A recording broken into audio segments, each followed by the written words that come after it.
Good day, everyone.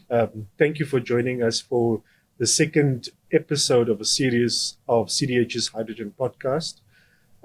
Today, we're talking again about the green hydrogen and hydrogen in particular, and more importantly, decarbonization and hydrogen without carbon. Oh, sorry, not hydrogen without carbon, but without CO₂. Today's guest for this podcast is Dr. Johan Brand. He is the CEO and Technical Director for BurnStar Technologies, who is producing guilt-free hydrogen. And Dr. Brand will explain to us, as part of this podcast, what is guilt-free hydrogen. And in particular, we deal with different variations of colors of hydrogen. You get green, you get blue, and in his case and his technology, you get turquoise.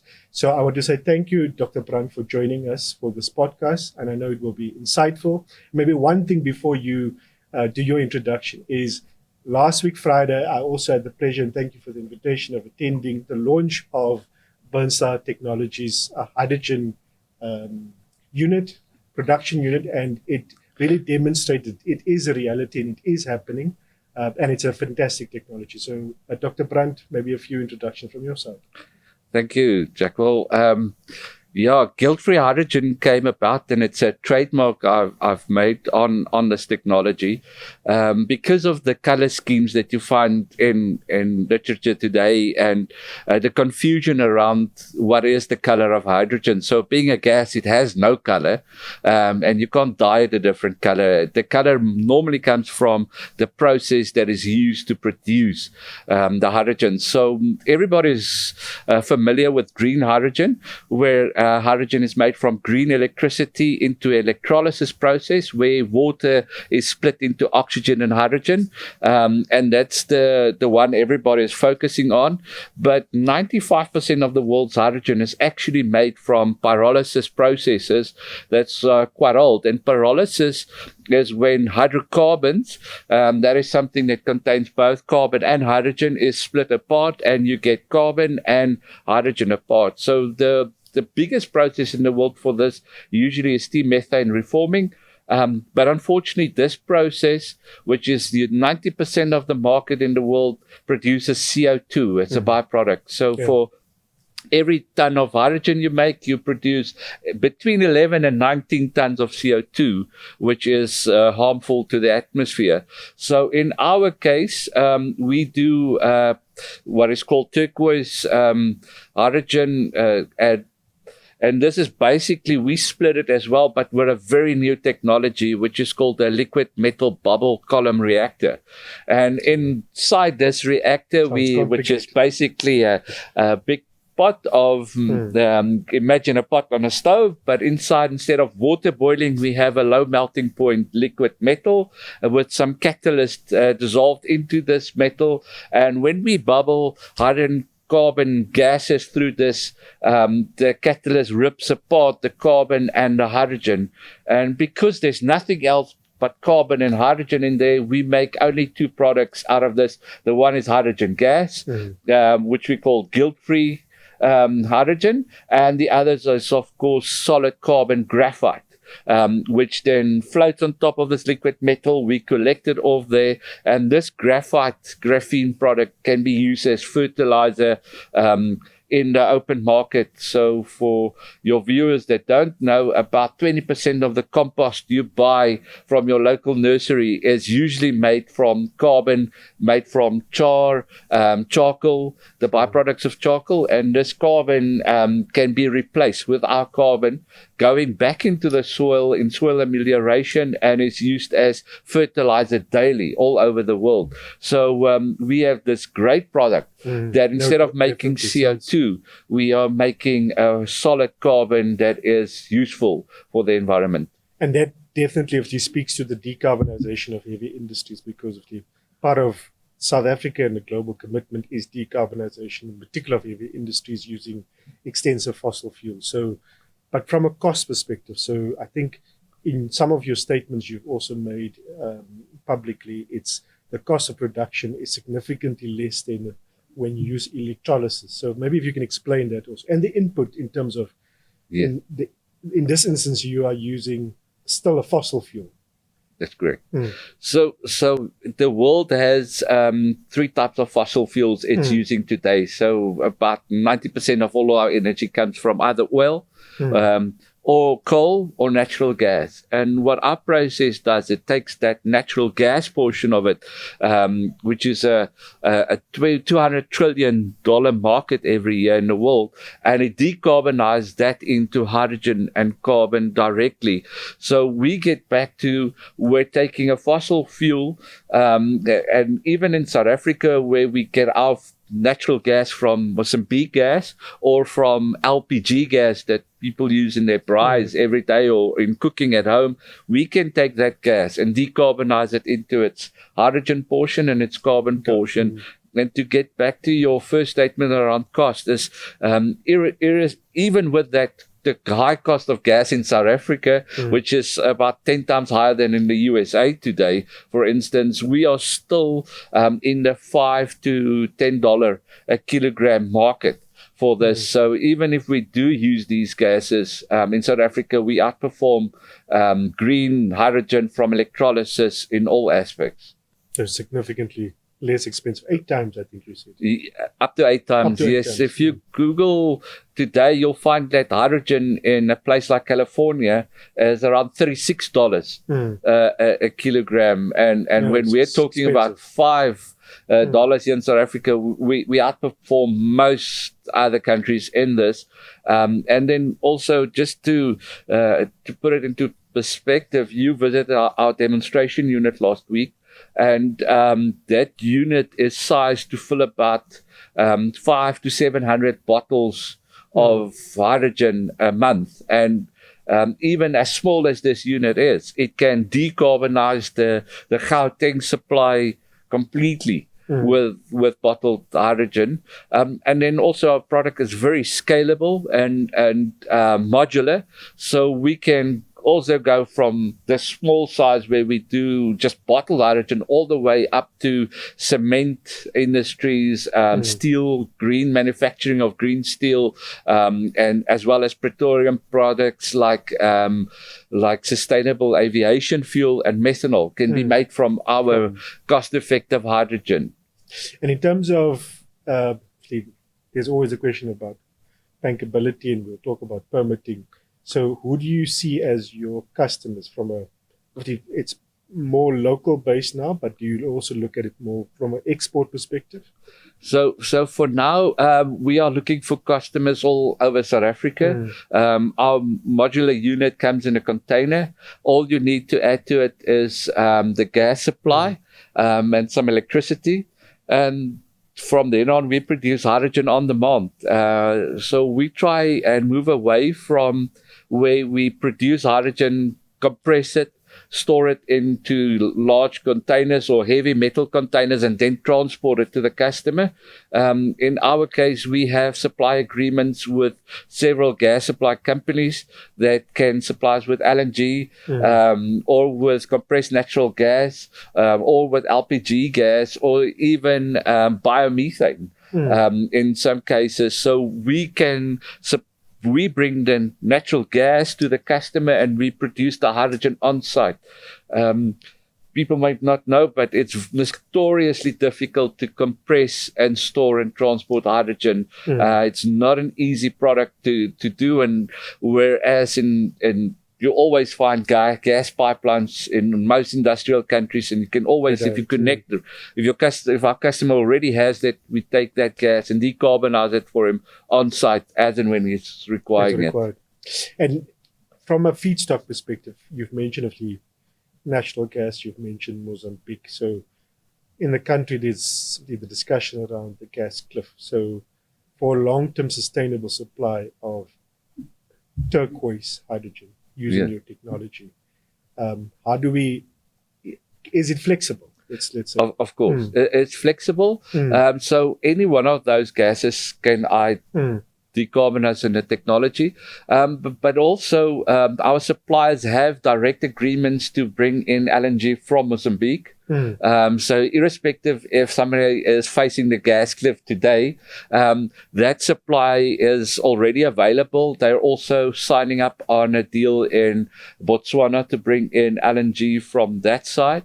Then, of course, LPG has always been in the country. Yeah. We've all grown up with LPG gas bottles, so we can decarbonize that. It's just a bit more expensive than natural gas to start off with that. And then another option is, I'm excited to share with you, we signed a letter of agreement with a company called Clean Carbon down in Cape Town. These guys do take waste like rubber, tires, plastic, and they also put it through a pyrolysis process, a bit different to ours. And then the combination of their syngas and our technology, we can provide up to 5 tons directly of hydrogen a day from that technology. So it's not just that you need to have gas. You can use other hydrocarbon sources as well for this technology. And it seems like the immediate clients, as you've mentioned, is of the cement, iron and steel. If you look at the input cost generally of the production in South Africa, it's significantly increased looking at electricity. But how does this then add up to all of that? If you look at some of the sectors that your technology is targeting also. It is so exciting because we not only stop that curve, we are now able to use a fossil fuel that can be purchased on bulk, at least for some of these steel and cement factories are really huge. And so we can talk here about bulk supply to them at really competitive rates. And then our technology helps to decarbonize that. There's no other technology like it. And that brings down their cost, their input cost substantially. Natural gas today is the cheapest form of energy. It's in Europe and North America, it's cheaper than coal. And it's so now that it can be decarbonized, it also means that South Africa can be a supplier in the world of green steel, green cement, and green products at on all facets, which none of our competitors can do. So this technology enables us to be in that green space.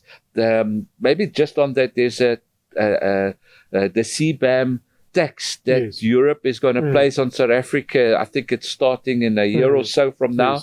So there's a lot of interest from companies saying that we want to prove that we have decarbonized our flow scheme. And at least with gas, that's an abundant product that we can start off with and supply the companies with. Maybe one market I didn't mention is that when companies have flares, flare gas and waste gases, that's another source that's usually free that we can then decarbonize for them and provide hydrogen from that stream. So there's lots of opportunities. There's a lot of opportunities. Is there a potential, so looking at coal in particular, so in the process that Sasol has in producing their petroleum products and gas, is there a potential where South Africa, because I think this year or last year, the South African government declared coal as a strategic mineral for the country. Is there potential using this type of technology where we can still, as a country, continue to use coal, convert it to a product that is... Coal is very difficult to convert to hydrogen.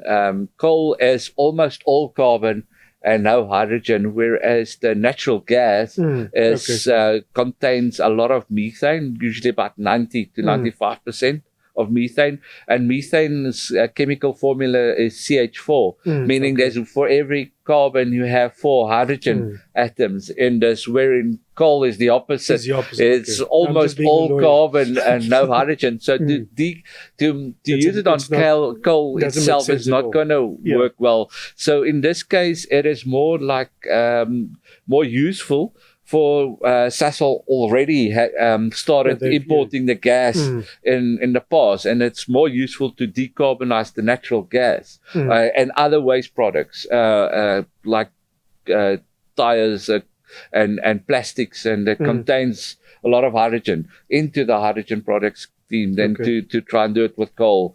unfortunately, coal has got its own niche market. Yeah, that's the thing. Maybe it's just a bit of a deep dive in the technology also. And maybe you can give us a bit of context to your pathway to getting to commercialization, because I saw a statement, I think it was on the 1st of September, also post the launch, you now have a commercial unit, essentially. What has been the pathway? And also as a developer, what has been the obstacles? Because I assume it wasn't an easy pathway. I started a company in 2019, and COVID put a bit of a speed wobble in it. But the reactor you saw on Friday is our Mark III reactor. So since the first demonstration units we've built and different analogs, there's been 6 years of development to be at this point where we can commercially operate and demonstrate the technology. At this stage, like I said, we're talking about one gas bottle an hour to be filled. That's a 200 bar, 50-liter bottle an hour. That's about 600-700 per month because we work 24/7 on the system. And so the issue always was to build something that's demonstratable, that you can see how it works. And from here on, we have already designed the next level up unit, which is about where this one does 24 kilograms a day. The next one is 10 times that. It's a quarter of a ton a day. But that one is also modular and scalable all the way to tons per day sizing. And this is already designed and available by our partner who is constructing these, is Turnkey Modular. That's on the site that you visited our demonstration unit on. So we're ready for off-takers all over South Africa and the world that is interested in this technology to contact us and producing the hydrogen for them. And just to state on top of that, our differentiation is that where hydrogen is very difficult to store and compress and transport, we can bring in the natural gas, and the feedstock is usually already at customers. We're speaking to people that already have a Sasol pipeline supply of natural gas. And so we bring our unit to you and we make hydrogen on demand, load following. If you don't work weekends, we stop producing on a weekend. So we're there to support our customers, and we have different models. So we have rentable units that you can rent. So you don't have to install any capital or any green electricity with batteries and storage to run this unit. Our technology is energy positive, so it can even be black start capable. It looks after itself, and it's decarbonizing it. And maybe one thing on that as well, as in one case where we've done a study for a group in Cape Town, we are using biomethane. So in this case, the biomethane is already carbon neutral. And when we decarbonize it before going into an engine, they were converting a diesel engine to run on hydrogen. That means that we went from carbon zero to carbon negative. And that meant that while the engine was operating, it was actually cleaning the environment. So it left it with fewer CO₂ molecules than when it started. So this technology has a lot of opportunities for that. For sure. You've touched on scalability, and I think that's the big talk in the market is usually you need scale to be able to produce hydrogen at a particular cost to be competitive. It's still expensive now, but over time. But so your technology is, as you say, modular, fit for purpose, based on the client's needs. That's correct. And that's your unique differentiation also, isn't it? Yes, so we don't need to wait for a steel mill or a large cement manufacturer or a large petrochemical company to build something that is the size of a school. Our unit is already very easy to scale and be designed, and it's already cost effective from the small scale to the larger. There is opportunities for economics when we size this up, but it is ready and willing to work on small, medium, and large scale. So in this case, remember when I said earlier, our technology is, imagine a pot with liquid metal, and we put a straw in it, and we bubble the hydrocarbon gas in it. So when we scale up, we just make the pot bigger and add more straws in it, and that's how we make more hydrogen. So it scales to the power of 3. It's quite easy to scale, and another differentiator that we didn't talk about earlier is that our Mark III reactor is the first time we have a pressure vessel rated on this technology. So we've been coming down the temperature curve with our catalyst mixtures, and that allows us for the first time to run our reactor as a pressure vessel, which supplies you back pressure directly into your customer's supply line. So we don't need more compression steps and booster steps to get it into the customer's offtake profile. We can make it for him through this vessel, and I'm very proud of it. It took a year of development and to get independent authority, inspection authority to sign off on this. And then just from a it's a technology, I think I saw it's patented, so it's your technology. It's South African, so it's also proudly South African technology. Developed here, patented here first. Today, I think we're patented in 50 different countries all over the world. Everybody that has natural gas or imports a lot of natural gas, we are covered in those countries, from the Middle East all the way to North America. So I think in terms of that supply line, we're ready to go into these countries as well, and look to a future of growing this technology into the world and scaling it up further. And that obviously also links to bankability. So you've done all the hard work. There is a technology that works. It's patented. So your dealings with, let's say, the banks and the financiers around the technology, and also getting things probably more production through. What is your experience? So I've experienced that on other projects, but fortunately for this one, we had several investors at crucial stages.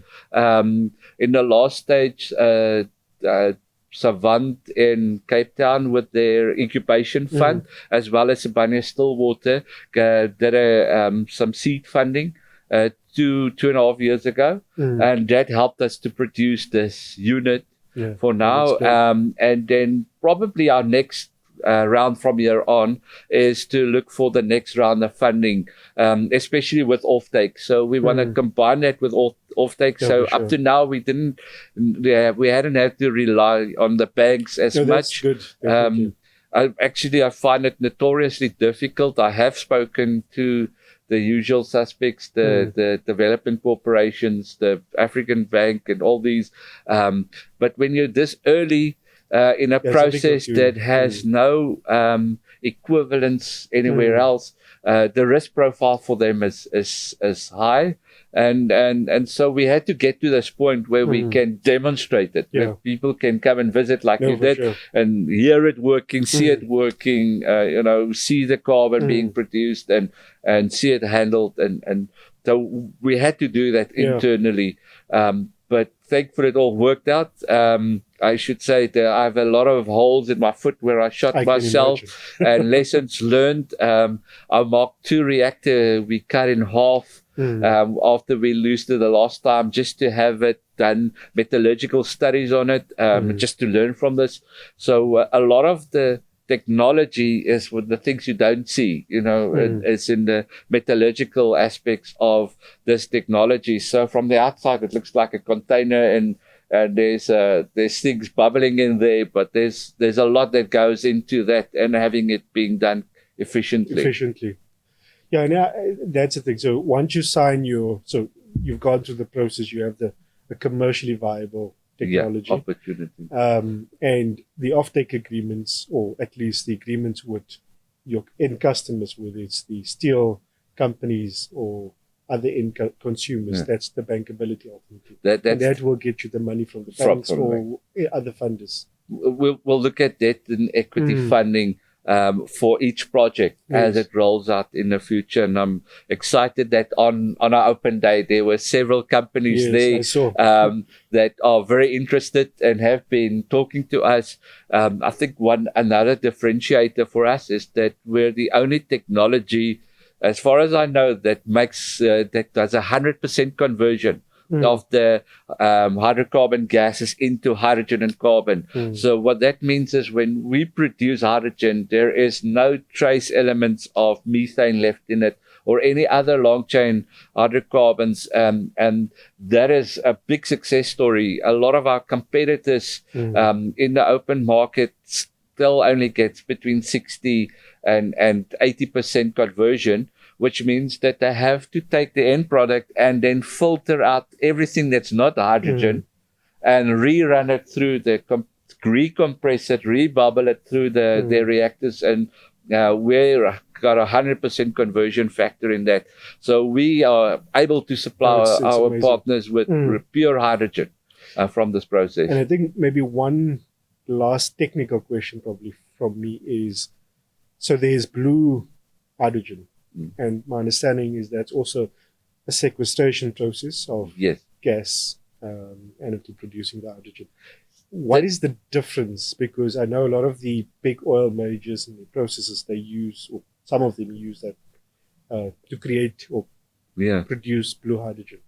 So blue hydrogen is the original, when I said earlier on, 95% of all hydrogen in the world today is produced by coal gasification and by steam methane reforming. Now, what you can do is both of them produces tons and tons of CO₂. So in blue hydrogen, that CO₂, which is a greenhouse gas, carbon dioxide, is captured. It is cleaned, compressed, and cooled down until it becomes a liquid CO₂, and then this greenhouse gas CO₂ is then sequestered, usually by pumping it into deep underground saline aquifers or in old oil wells, and then the hydrogen produced in that way is deemed blue hydrogen. So it was made from hydrocarbons, but it is the CO₂ content has been sequestered. In our case, we never produce CO₂. In our reactor, there's nothing going in except the hydrocarbons, which get split apart into hydrogen gas and carbon. So there's never a product called CO₂, a greenhouse gas, being produced. We get pure graphene from our reactors, and this is used as fertilizer. But it also has other uses, commercial uses, for instance, it can be sold as a product called carbon black, which is a product in the market. For me, it is just when I say we have a zero CO₂ footprint, then I want to ensure to our customers that this goes back into soil amelioration or into a product that doesn't get turned later into CO₂. And you can see this is probably as part of the circular economy. There's nothing harmful that goes back into the environment. With blue, as you explained, there's still a product that either is sequestrated in a cavity in the earth. There's the potential for that to leak and cause environmental damage. The carbon you can use for fertilizer, the hydrogen you can use for energy. That's correct. And just to put it into context, that if you take normal Sahara desert sand and you add 5% of carbon into it, it increases its water retention capacity by 30 to 60%. It increases its biodiversity that can be found in that soil by 60%. And so carbon is a big source of fertilizers in the world. And so this is the right place for it to go. Not saying that there's not other opportunities. There's a company in the USA that contacted us for our carbon. They want to use it in their nuclear reactors as a insulation material. So we'll be sending them about 100 kilograms of carbon soon, so that they can test it. So there's lots of other uses for carbon, and we make, of course, a range of different carbon products. This is, for me, this is an amazing technology. I think it ticks all the boxes for decarbonization and reducing CO₂ emissions. So I think any company that ultimately wants to decarbonize the industry or the sector has to look at this. And I think even from a national perspective, this is something that we need to support as a country, to say that this is a South African technology that is workable, it's bankable, and it actually contributes to what the world needs. Yeah, I'm very excited about the opportunity. I believe all CEOs of companies have to start mentioning on Yes. their annual paperwork just how much CO2 was used or produced during that year in making their products. And here is a technology that can clean it up very quickly. Maybe the other end of it, why it's so much better than green hydrogen, is that for making green hydrogen, you first have to go and build wind farms and solar farms, and then use that green electricity to make, at a very big discount and losses, green hydrogen. Where in this case, we allowed that green power to stay green power into the grid already. We can use some of that in our process just to make it fully compliant, but we're doing deep decarbonization in our technology. And we're willing to work with any potential off-taker out there to just see how we can decarbonize their process and their products. No, it's exciting, Dr. Brand. So I'm really looking forward to see this technology flourish in South Africa and more broadly the world. I don't know, there's maybe two last questions or three questions, and it's probably, I mentioned to you the myths around hydrogen broadly, and in this case we're going to call it not clean hydrogen. See, the category of clean hydrogen is one of those different colors. The first one is it's just too expensive. Maybe just 20 seconds, what do you say? This process, we can clearly contradict that. We target $5 to $10 to the kilogram today. It's about a 90 to 180 rand for a kilogram. This is at $5, it's equivalent to the diesel price. So if you were making electricity or anything from diesel, or running your farm tractor on diesel, when you buy it our hydrogen at $5 a kilogram, you'll be doing even better, saving money. And then the second one is about, again, your pyrolysis process actually adds to CO2. So thank you. Yeah, there is no oxygen in our reactor. We just put in hydrocarbons, and what we get out is carbon and hydrogen. So we never make any CO2 in our process. We try to use green electricity for other processes, and we can even use some of our green, our guilt-free hydrogen as the energy input to provide the heat. And then also some of our customers has waste heat. So our reactor just runs on heat. We heat it up to between 700 and 900 degrees. And so if our customer has waste heat, we don't even need anything else. We can just utilize that waste heat as well. No. And then the last one, so you've almost busted all the myths. The last one is scalability. And you've mentioned it earlier, but scalability, saying you need to be big. We don't need to be big. We're looking at customers that want a few bottles a day or a week or a year, all the way up to large customers. We can solve that. We have the supply for the gas available. And if people already have a supply at their factory gate from pipe gas, that makes it even easier. We convert that on your site into hydrogen, and we're ready on every scale to tackle this, even if it's on ships or trains or boats. There's all of it can be decarbonized.